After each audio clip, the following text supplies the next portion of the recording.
Welcome aboard, everyone, to another episode of the Grunge Bible Podcast. We're keeping it rolling here. Once again, Chris Salona and Ethan Shalloway bringing it to you. Welcome aboard. Welcome. Permission to come aboard, sir. I love it, dude. Yeah. I'm doing good, man. I'm doing good. Not sure if you asked, but how are you doing, Chris? You're saying it anyways. I'm doing already sending fantastic. it back. This is great. I'm pretty fired up to be here once again. Yeah. And that's really all there is to it. You know, we're excited. Yeah. I mean, it's been a great day. We had another great interview that we're excited to share. So, absolutely. Really. I love these episodes. They're so much fun to record with artists that have all different, walks or all different paths that they're on, or what I'm trying to say, where they are on the path, that is. So. Absolutely. So today we are very excited to bring you a conversation that we had a little while ago with Sarah-Jayne Riedel of Dutch Mustard, so based out of London in the United Kingdom. And we got to chat with SJ for about 40 minutes, and this was a really, really cool conversation. She's an up-and-coming musician that we've known for a while through the page, so really cool to sit down and have a conversation with somebody like this who's just a student of music and a student and, very, very inspired by guitar-driven music. And that was something that she referenced frequently. Wanting to be a part of that next generation that keeps everything going in her own way. And it's really cool to talk to somebody similar to our age who grew up with a lot of the same music that we grew up listening to. And, we're all at a similar point in time where, we can do different things with those influences. So it's really cool, to see what SJ is doing with her influences and her talent that she's honed over the years. And we got to chat a little bit about her debut EP, which came out earlier this year, which is called An Interpretation of Depersonalisation. And it was really cool to kind of hear the thought process behind that and just the day-to-day of what goes into being a musician and putting music out in this day and age. Yeah, she did a great job of explaining her journey the last couple of years. And one thing I love about her is she loves playing live music, and that was really big and critical to the start of her journey. And I think that's my favorite part about music, both going to live shows and playing live shows. So fun to talk to somebody that feels the same way. That drove her to continue pursuing music, and then how COVID drove her to write more and to come out with an album. And it was a really fun time. It was a great conversation, and like I said before, it's why I just love talking to artists and having people on the show. It's so much fun. So absolutely. And that's the cool thing. I think the more that we do this, the more we're going to want to do this. And, at the beginning of the podcast, we wanted this to be a space for people to share, what they're working on, and for everybody who's listening to kind of get a glimpse as to what different creatives and musicians and artists and all the photographers, to hear their stories and to hear what their lives are like. So really excited to bring you another one of those. And as you know, our ability to do this is, it continues, and it's only possible through the people that support us, primarily the people that support us monetarily, because as we spoke about in previous episodes, pretty much all of them takes money to do this, takes money for equipment, takes money to pay our producer, who does fantastic work, mind you, takes money to WeTransfer into Zoom and to all that shit. Costs money. And, we're happy that there's people out there that feel strongly enough about the product that we create to choose to give us money. And, at the top of that totem pole certainly would be the top level supporters over on Patreon. And now is the point in the episode where I am honored and delighted to read their names so that everybody may know that their contributions are an integral part of the Grunge Bible Podcast. So without further ado, I would like to thank Sonny Mashburn, Alexis Shannon, Chris LSMS, Granny Grunge, Faith Bittner, Laura Nyreen, Nikki Six, Marianne, Release Millie, Black Hole Sean, Captain Hightop, Doug Endy, Alex Long, Jade Mercado, Fuck Soup, Darian Riddle, Rachel Corning, Wayne Staley, our number one fan from Australia, What the Fuck's Up Denny's, Jamie Lynn, Kitty Cooper, Fresh Tendonitis, Seattle 4 fanboy from New Jersey, Carlene Salona, Kara K, The Blue Owl, Brother Nature, Eddie Vedder got me through my second divorce, Shoe the Shoeless, I Hate Your Mom, and I cannot remember if I've said their name already. If I have, we're double dipping, Kitty Cooper. So thank you to all of you for the support. And that's the funny thing about this list, Ethan. I have it written down in one section of my notebook here, and it's obviously written in the same order since it's the same list and I just add and subtract or whatever. So to spice things up a little bit, I don't say the list the same way every single week. And that was the first time that I lost my place. So here we are, however many episodes deep, and I finally fucked up. It's over. It's over. Yeah. Well, luckily, I'm sure it's okay. Yeah, and I think the they listeners will forgive us. They can find it in their hearts to forgive us. It's a mouthful. I mean, it's tough. It is a mouthful. As the list I gets want it longer, to be longer too. I was just say, as the list gets longer, it gets harder. You know. Yeah, I'm good for it though. No, so, you did great. We're hanging in there, but yeah, it's cool. People like that support us, so we can do things like this. So we bring to you the interview that we did with Sarah-Jayne Riedel of Dutch Mustard. Up next.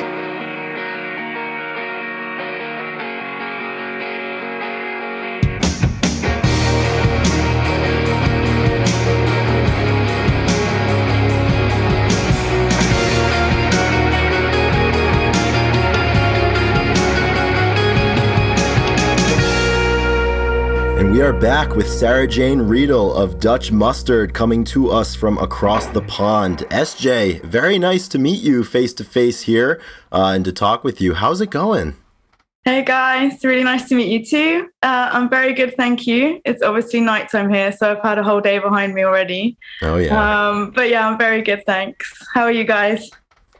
Could not be better.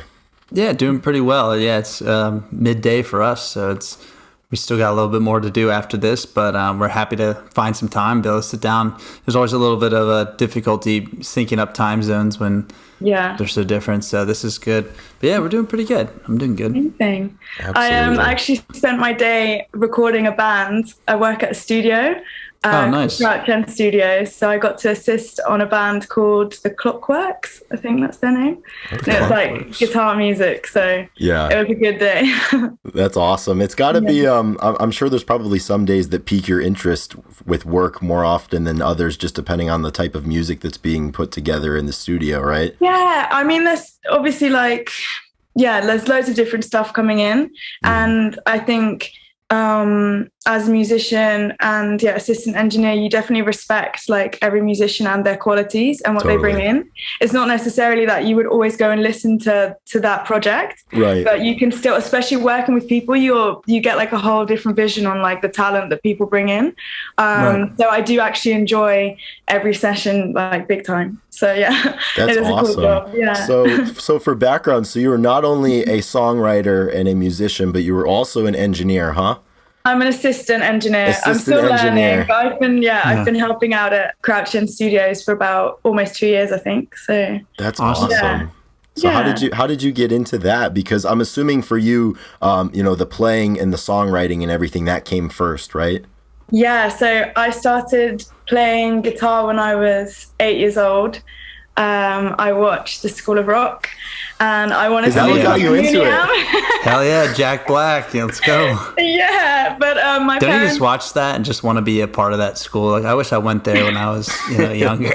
It's like the best film I could have been ever. Freddie. Oh yeah. So good. Like you can always reference from it. It's just so good. Field trip is going to a battle of the bands. Like, oh man. So good. So I wanted to be Zach Mooneyham, basically. Mm-hmm. And then my parents accidentally bought me, well, this is later, they bought me a bass. They're like, this has chords, you'll be fine. But this was actually a bit later on. I think it started with, me begging for guitar lessons. And my mum said, if you can get the guitar, then I'll get you the lessons. And nice. I managed to like save enough money and like rocked up with a classical guitar.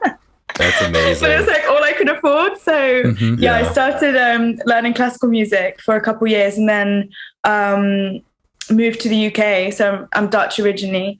And then we moved to the UK and I just like started getting lessons from this dude in a studio that was like, yeah, I can play guitar. And it was just like bar chords and rock songs. So just sort of went from there more into electric guitar. And then singing and writing like came with that when I was about 10, 11. And I've always been interested in engineering. I did sound tech course when I was like 17. It was quite ropey, but I did it for a year and a half, and I still learned a lot. And then I was gigging loads, like from 17 onwards, just doing solo gigs all around London. I moved to London as soon as I turned 18 and just started playing loads of pubs, bars.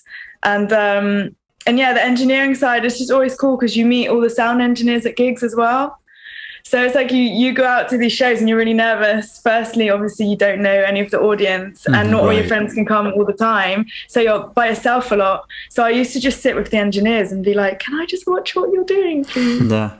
And then, yeah, just sort of went from there, really just watching other people and like recording my stuff, just watching the producer work and demoing at home. And yeah, like it's different, I think, learning production and engineering to how you write as well. Like it just changes the game big time.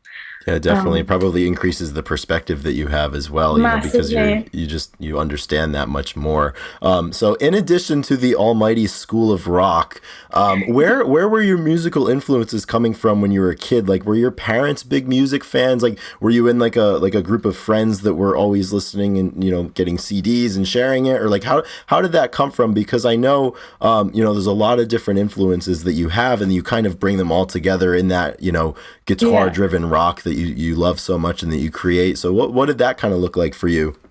So, well, growing up, like my mum and dad, they both love music very, very much, but they weren't very much like guitar heavy bands. Or I didn't grow up with my dad from when I was about 6. And I think dad was very much into disco as well, but he's recently been showing me like the Cult, and like he's found all his old records, and I'm like, I didn't know that he was that into guitar, because he was disco and that kind of thing. And then mum was massively into Madonna and trance music. Who wouldn't like, be though, Yeah, so I mean, yeah, I had a lot of Madonna as a kid, a lot of trance DJs, and so I didn't really get the guitar music much.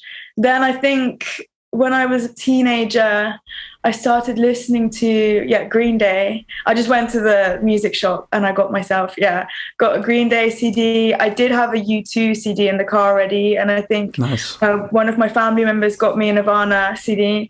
So I had that on all the time, and it sort of went from there, really, this sort of guitar driven stuff. But it was not until I turned 18, so quite late, that I listened to Cherub Rock, Smashing Pumpkins. Oh, nice. And I remember, like, changed your life.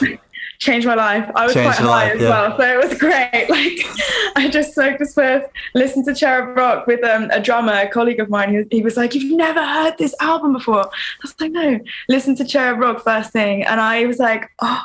Like all my questions anything I was ever feeling as a teenager or over the years, the frustration, the emotions, like just guitar, it was just everything to me, that song. And then I just got like indulged. Like that record changed my life. And I think White Stripes came in after that quite a bit, and I bought like a big muff pedal and like all the fuzz stuff and distortion, and and I've got like a 90s rap pedal, which is sick, and my friends modded it to be completely 90s, so it's just like that's so such cool a cool sound. It's awesome. Sorry, it's a bit off into no, that's great. You're good. It's always so exciting.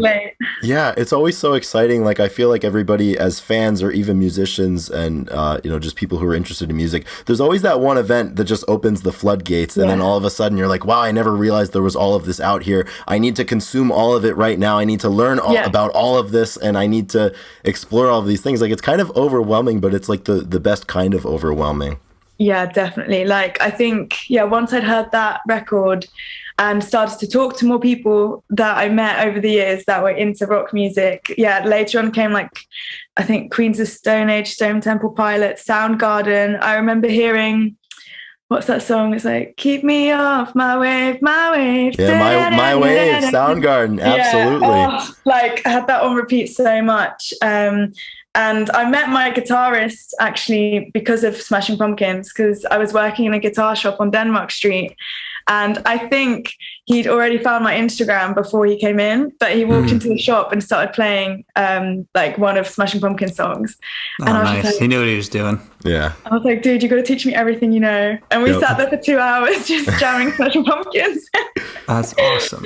Yeah, and it's exciting. Like people that are into guitar music, I think it's just a different world.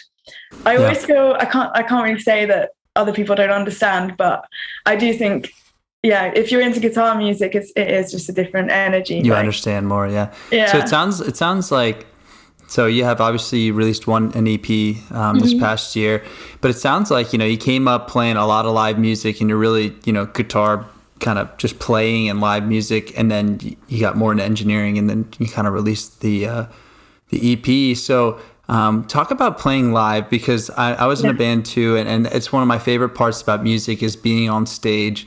And I feel like you have that same, like, you love playing music for people. Like, of course, like producing a really nice album and record is always a lot of fun, but there's something about playing on stage. And I guess what do you love about that? And like, 'cause it seems like you got the tour a pretty good bit, at least in smaller stuff. I know probably a lot of hopes to get bigger, but why don't we talk about being on stage and what that means to you? Well, it means everything to me. It's that bit where you, like, I try not to get emotional talking about this, but I think that's what it is. It's just emotion up there. Yeah. This is the real shit right here. Absolutely.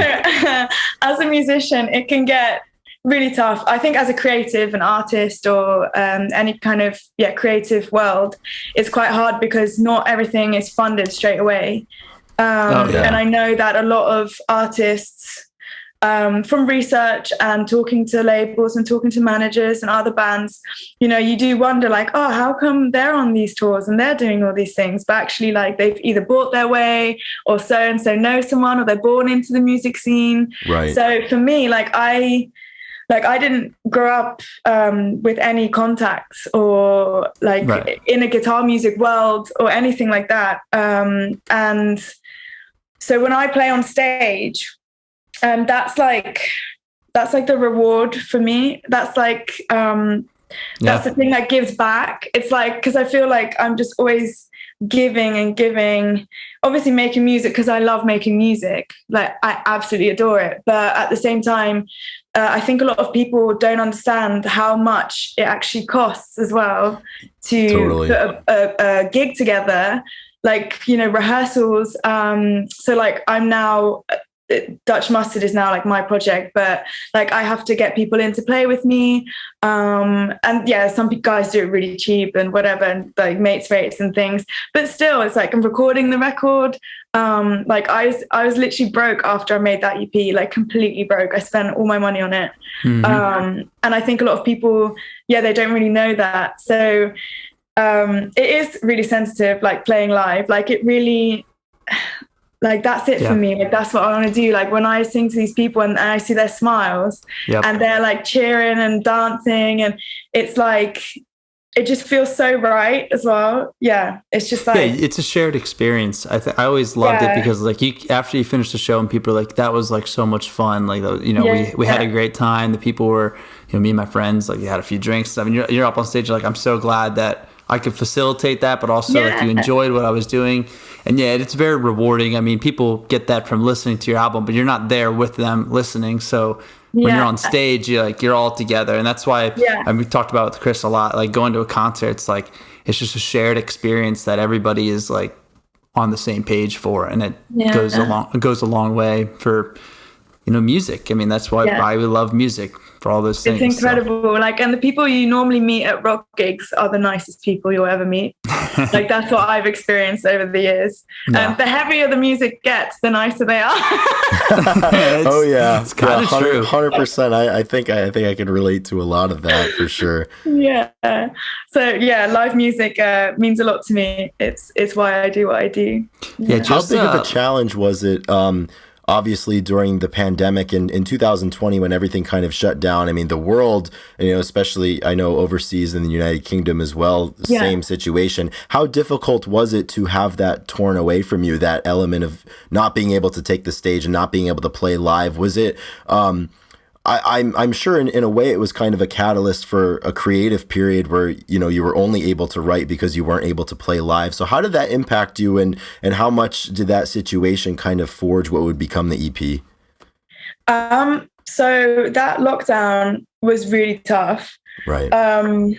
Like the first lockdown, like I think obviously I was working in a pub at that time, and it had obviously shut down.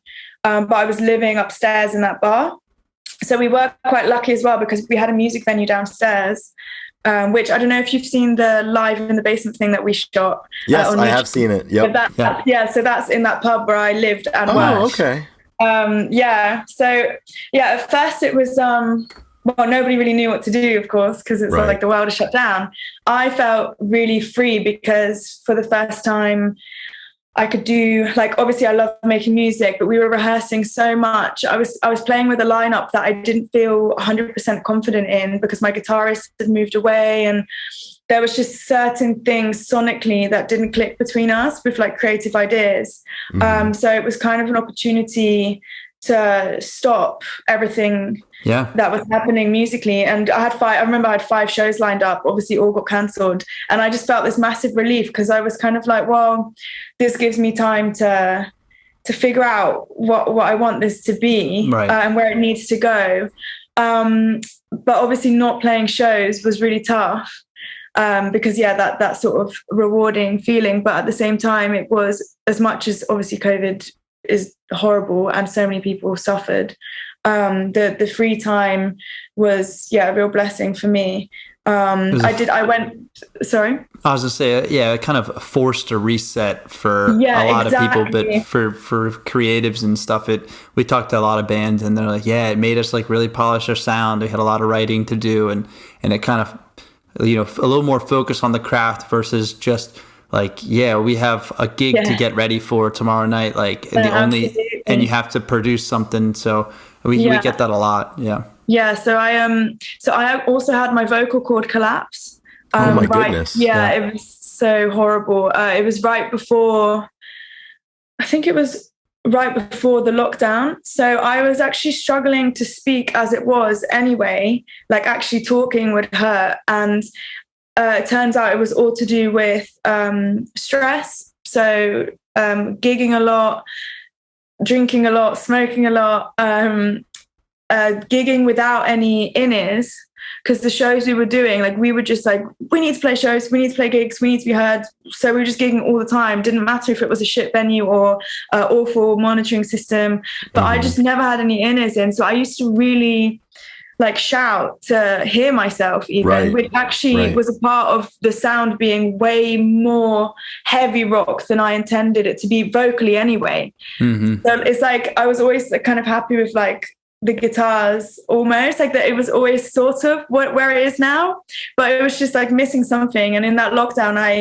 I had speech therapy and singing lessons. Spent all my money on the singing lessons, and had to relearn how to speak and figure out where sound actually comes from. And it's crazy, like I used to think it was all here, but actually it comes from here, and like really doing all these exercises. And I think that was really part of shaping this EP as well, because it was I didn't have the band members anymore. Like I just wrote it completely myself. And then like I was demoing every day, but also I had to change my lifestyle because of my voice. So the therapist said that if I didn't stop smoking, drinking, and just singing the way I was and talking the way I was, because I was even though I'm still like energetic now, I like to think I talk in a calmer way than I used to. Really? Believe it or not, I used to be like, had just all the excitement and passion, and I still have that, but I know that I need to look after the way that I speak. You know, it's an instrument at the end of the day. And I think I also was supposed to put out an EP with a label, and then they said, well, we're not going to do it anymore because the lockdown. And then that was another sort of punch, and then I got dumped, so it was another punch. Oh my goodness. So just one after another. You were going through it. But I've just flipped it all around. I ended up being crazy into exercise.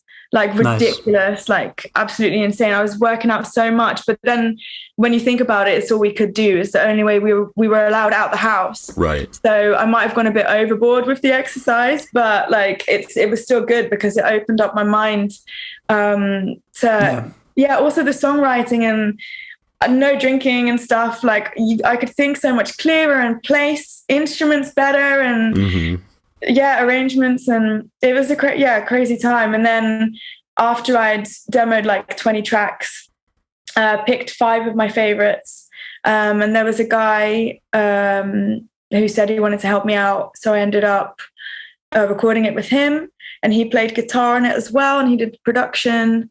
And he came up with some really, really cool stuff, like a very clever guy, great ear for tone, and just great ear for product, like great producer.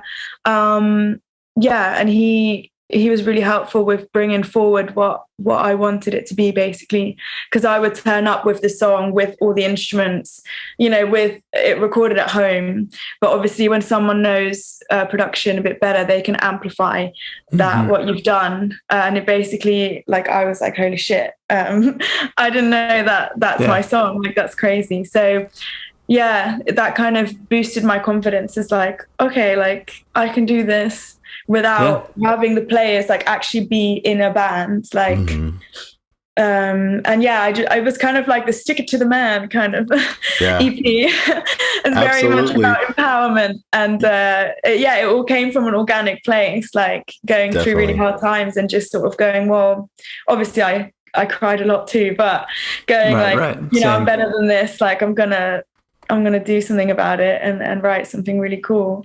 Totally. I have to say, this EP, An Interpretation of Depersonalisation, so it came out in February of 2022, and from our interactions, with the page that we run and being acquaintances for a while, it was so cool because I felt like in a lot of ways, just like watching your stories and communicating, like we kind of had a little bit of insight into just to like all of the hard work that you put into this thing. And it's honestly, it's one of my favorite things that's come out in this year thus far. And, you can feel all of these things that you're speaking about, just like the process of like dealing with a bunch of heavy shit all at once when like you're probably not prepared to handle things like that. And it's like you sink or you swim, and you decide like, do I want to go forward and turn it around, as you said, and use it for something. And especially when you listen to some of the things that you put out, before this time period in 2018, 2019, it just feels so much more intentional and so much more polished and like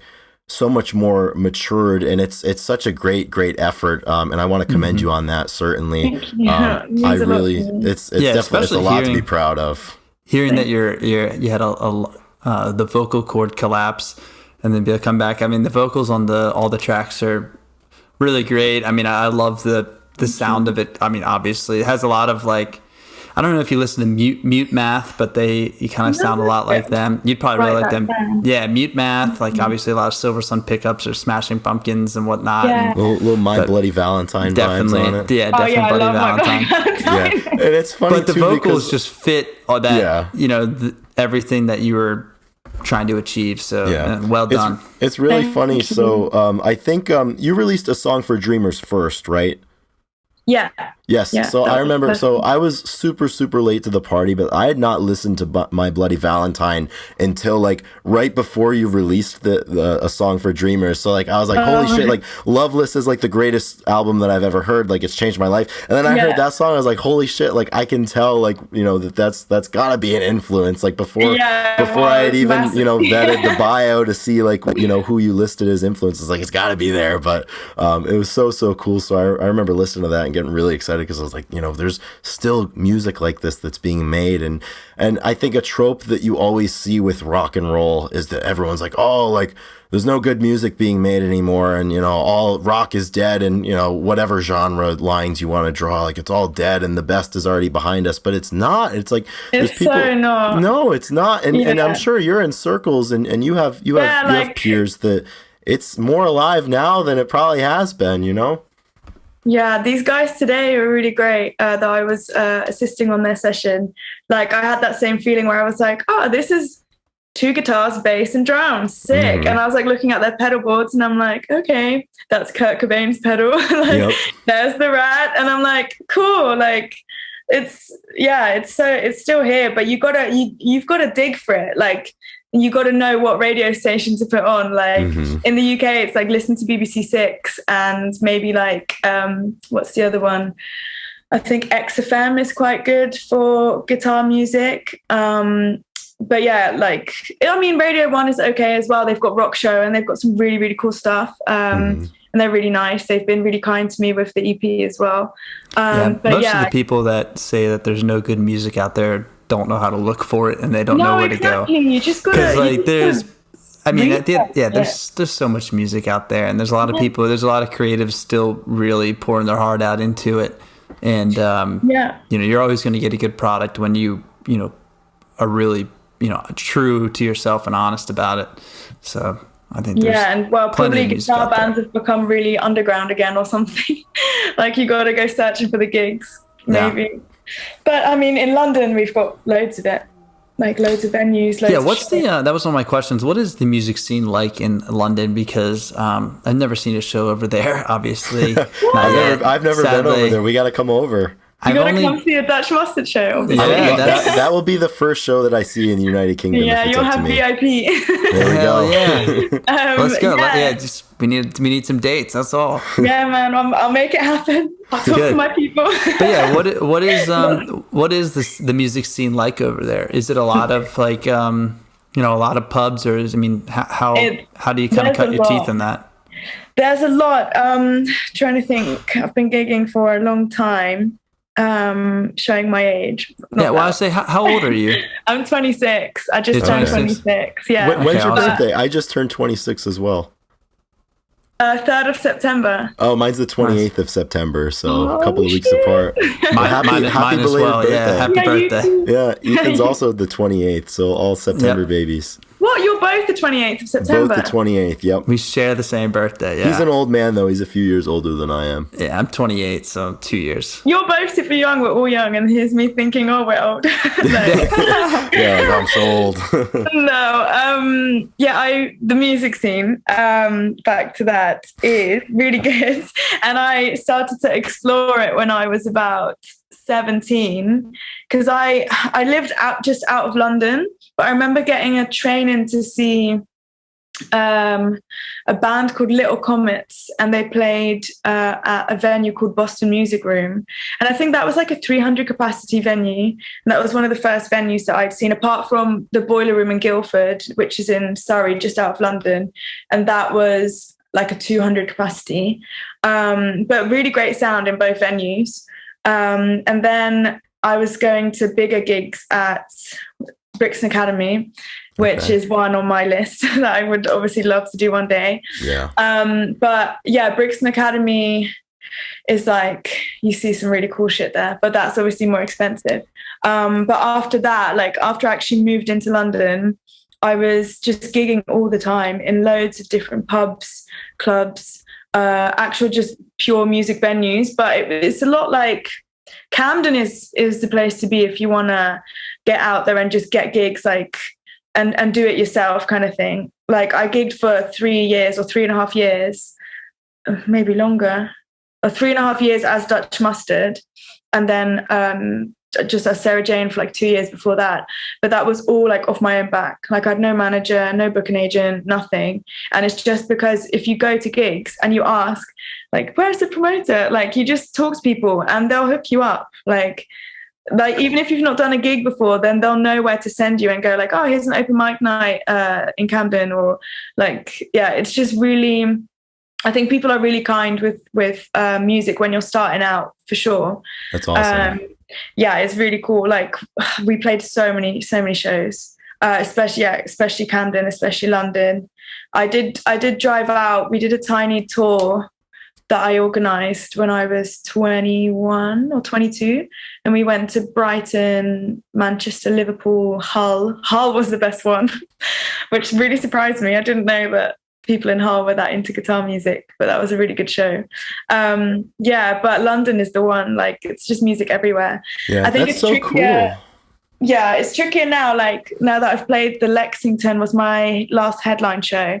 And like I wanted to do a smaller show, but my promoter was like, well, we've built you up to this venue now, so we kind of got to stick with that, or a bigger one. Yeah. But purely because of like things are just funny at the moment because of ticket sales and because of the war and stuff going on in Ukraine. Right. So money is a disaster right now. I think England's having a nightmare, but I think seems obviously like a lot it of from places over are having here. a nightmare, and obviously especially Ukraine. So we can't really Totally. complain. But yeah, it's like a big reason why gigs are really difficult at the moment. People just can't sell tickets. And I've been to a few gigs, and it's not full. Yeah. Nowhere you're going is full. But I'm sure it'll flip. But yeah, totally. Yeah, and all things being COVID normal and stuff. Right, for There's sure. still loads of bands who had their shows cancelled. They're all getting their shows again now. So for new bands, like even though like I've been gigging for a long time, like I'm still sort of classed as a newcomer It's like a waiting or list whatever. almost, yeah. And yeah, it's harder because you can't just get in on that festival lineup unless you've got like a sick booking agent or your manager just knows everyone, or like I don't know. And even then, it's really hard just because of the backlog.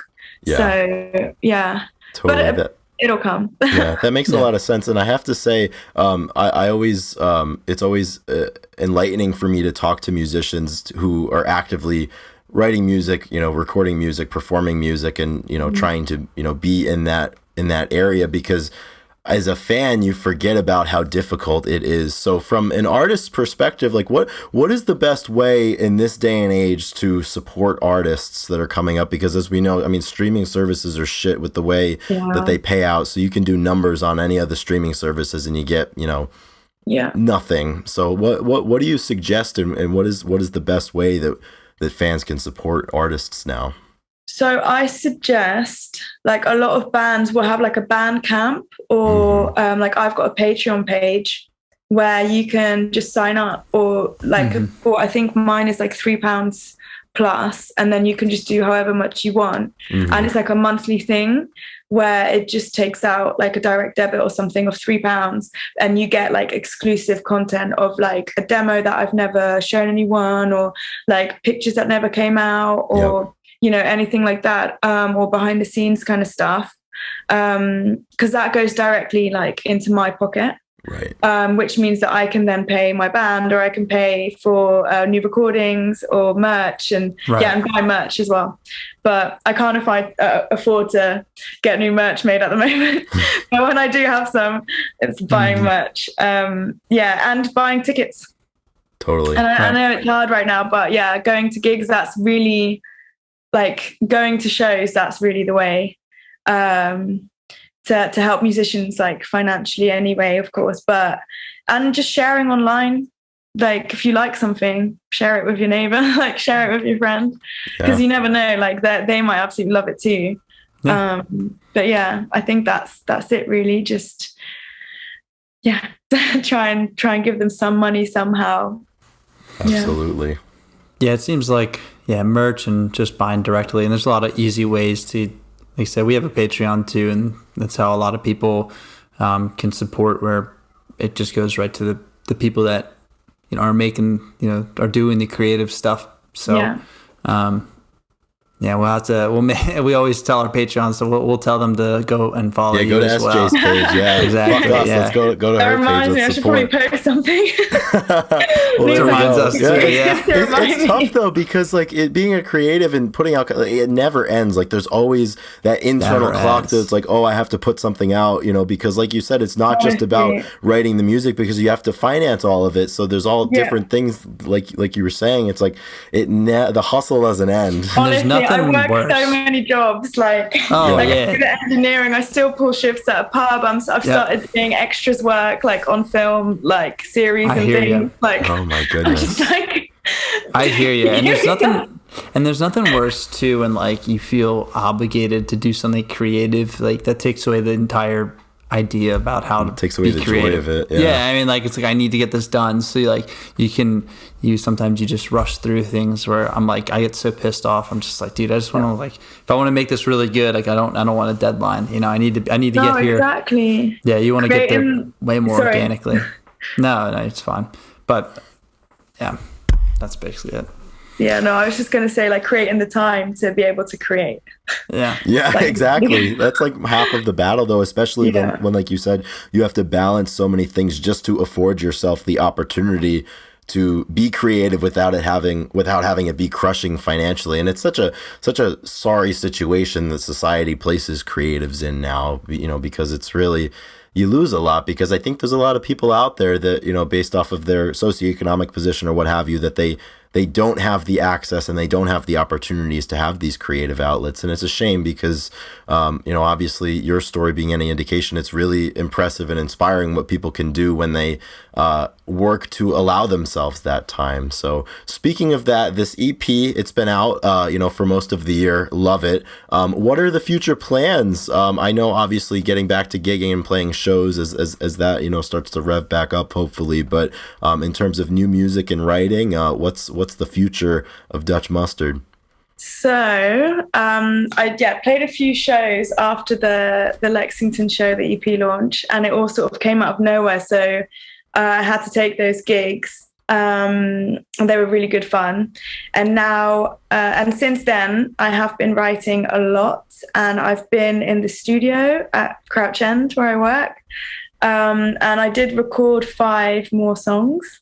Nice. Ooh, I like that. Yeah, we're just seeing how to bring them out, like whether, like, I'm not going to self-release them because, again, financially, it's just like you want people to hear it, you know, and like It's always better to, not always, but in some ways, and I think for me it's better to release with an indie label, or at least like a distribution company, or something that can help like push it. But yeah, I did record 5 songs. Since those 5 songs, I've probably demoed up another like 10 tracks. And it just keeps going. I can't stop writing, which is good. Like I'm quite prolific.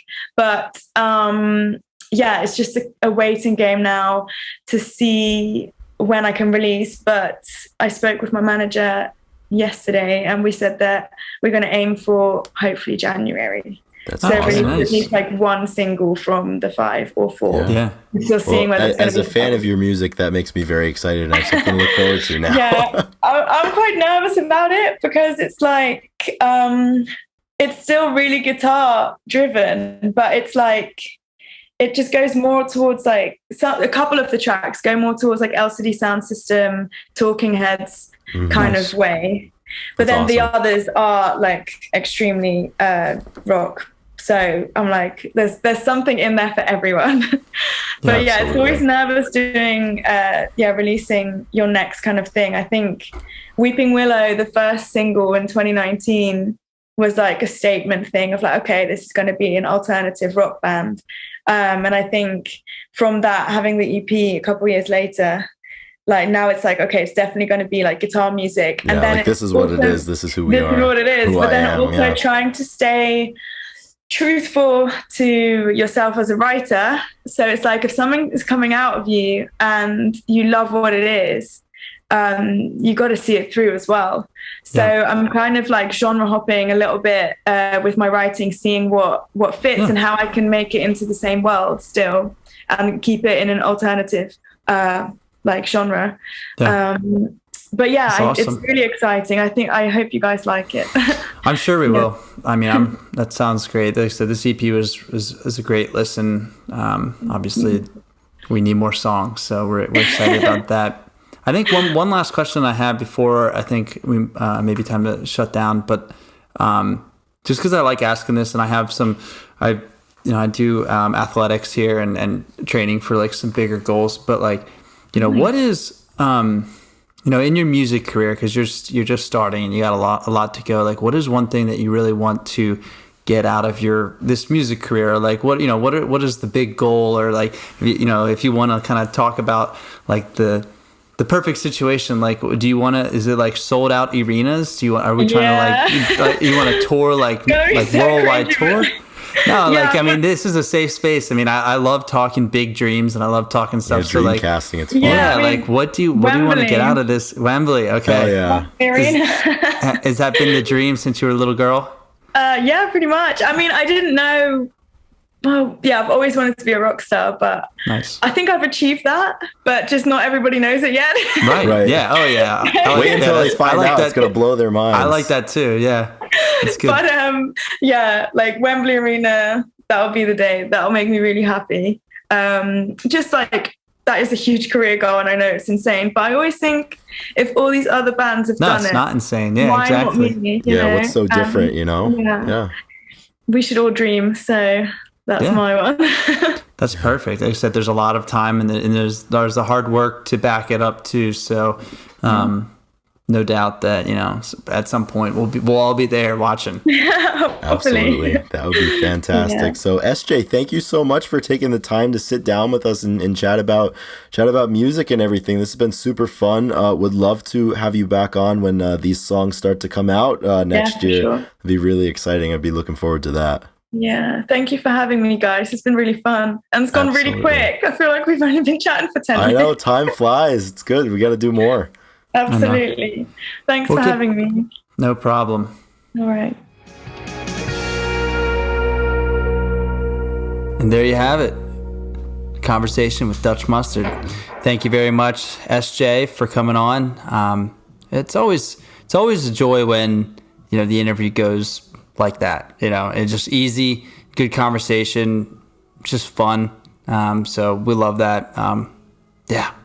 Solid time. It's great. It's always cool to get a window into the world of the people who create stuff that adds value to our lives. I mean, these are musicians that we listen to, that we enjoy, and that we're excited to follow along to see what they continue to do. And, really excited to see where the Dutch Mustard project goes. And, really cool just to be able to have that conversation and present it to everybody in this way. So really, really excited for that. So thank you to everyone for listening thus far.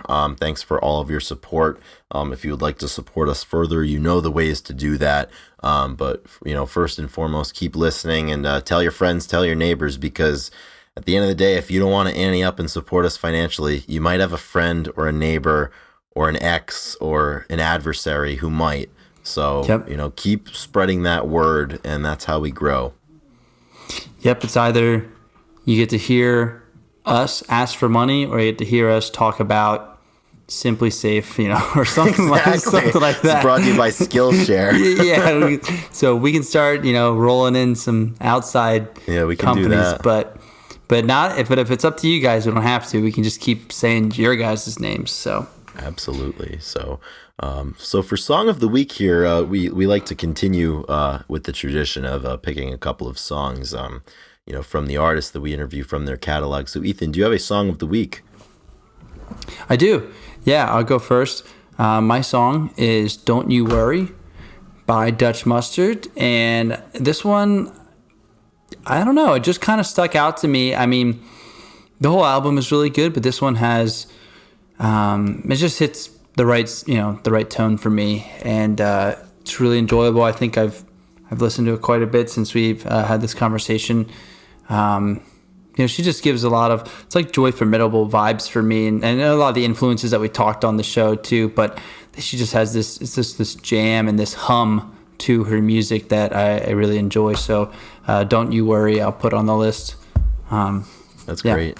That's awesome. So my Song of the Week, which I am very excited to not only have as my Song of the Week, but to have the opportunity to present it to everybody to close the episode, is the song called A Song for Dreamers, and that is off of her EP, An Interpretation of Depersonalisation. It was the first single from that EP, and I'm really excited to play it for everybody now.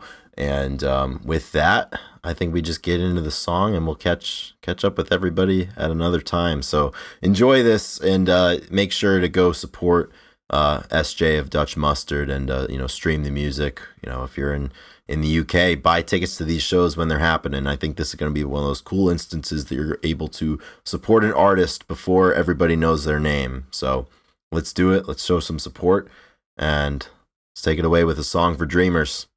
Let's go. Rock and roll.